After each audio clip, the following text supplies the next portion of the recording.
गाली के कुत्ते। ये लगता है किसी गली के गुंडे की भाषा है, किसी मवाली की भाषा है, लगता है कि ये एक विधायक की भाषा है।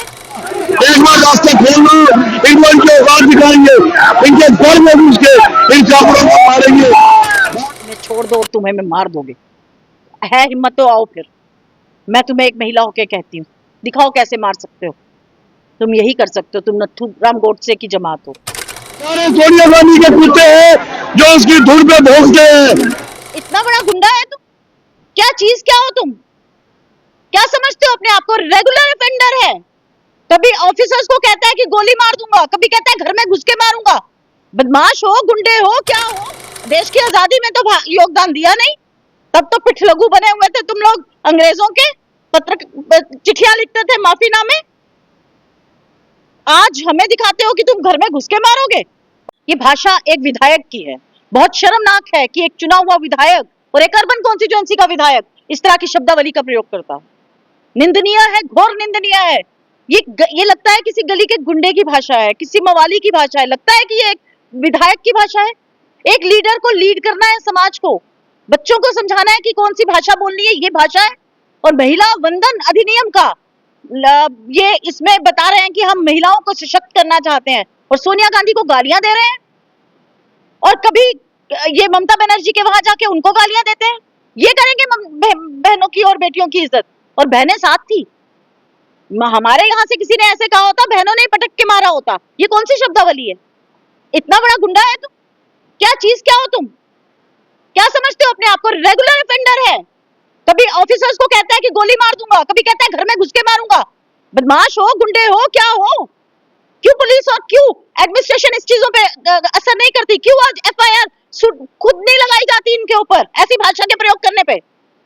ये प्रयोग करेंगे कि घर में घुस के मारेंगे। हिम्मत है तो जाके पाकिस्तान को घर में घुस के मारना था ना। आज पहलगाम का दिन है, आज हम सब मातम मना रहे हैं उस दिन का। घर में मारना था, ऑपरेशन सिंदूर में ट्रंप तुम्हें चुप करवा देता है, वहां से सीजफायर करवाते हैं।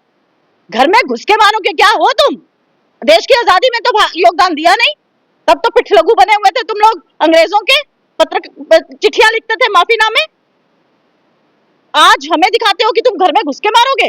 और सोनिया जी के लिए, एक ऐसी नेत्री जिसने पूरा जीवन अपना इस देश के लिए दे दिया, जिसने अपने पति को खो दिया, जिसने अपनी सास को खो दिया, बलिदान दे दिया, उस परिवार को तुम कहते हो कि कैसे शब्दों का इस्तेमाल करते हो?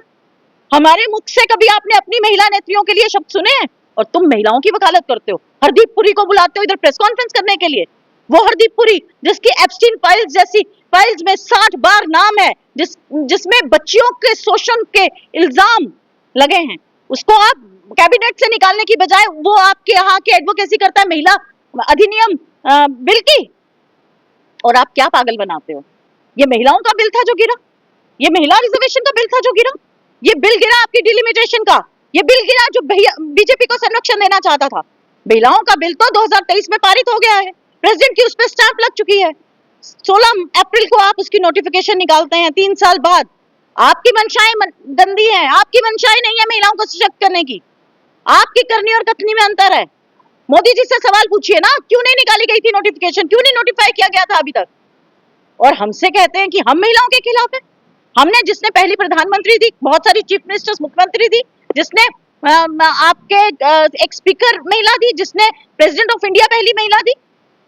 आप हमें सिखाते हैं कि महिला सशक्तिकरण क्या होता है। क्या ये महिला सशक्तिकरण है कि महिलाएं हरदीप पुरी के पीछे खड़े होके महिलाओं के सशक्तिकरण की बात करें और हरदीप पुरी को एक रेड कारपेट वेलकम दे? मैं आज जम्मू की जनता से पूछना चाहती हूँ कि आप जानते हैं हरदीप पुरी कौन है? हरदीप पुरी वो है जिसका एप्स्टीन फाइल्स में नाम आया। और एप्स्टीन फाइल्स क्या है? जेफरी एप्स्टीन कौन था? जो छोटी छोटी 3-3 साल की बच्चियों के साथ दुष्व्यवहार, दुष्कर्म करने में जिसने क्या किया, मैं नाम भी नहीं ले सकती, इतने गंभीर आरोप। और उसकी फाइल्स में हरदीप पुरी के नाम आना 60 से ज्यादा बार। और कब? जब उसने खुद ये मान लिया कि हाँ मैं गुनहगार हूं, उसके बाद ये मिलते रहे। किस कैपेसिटी में? और इसे आज भी, और तब भी इसे कैबिनेट मंत्री बनाया गया, जबकि मुझे लगता है कि तब बिना किसी के, ना इसको नियुक्त, ना ये इलेक्ट हुए थे, ये उसको इनाम मिला था प्रधानमंत्री द्वारा। आज वो प्रेस कॉन्फ्रेंस करता और पीछे भाजपा की नेत्रियां खड़ी रहती हैं। खुद समझिए, जम्मू की जनता को आज समझने की जरूरत है कि इन लोगों के पीछे चलना है। ऐसे नेताओं के जिनकी इतनी गंदी भाषा है, ऐसी वैश्यली मानसिकता, ऐसी वैश्यली भाषा, क्या सिर्फ जो बीजेपी की नेत्रियां हैं या बीजेपी की नेता है, आप उन्हीं का मान सम्मान करेंगी? क्या अपनी बच्चियों को घर में बैठी हुई उन्हीं को सिखाएंगी कि आप इनका मान सम्मान करिए? क्या आपके बच्चे ऐसी भाषा का प्रयोग करेंगे कल को?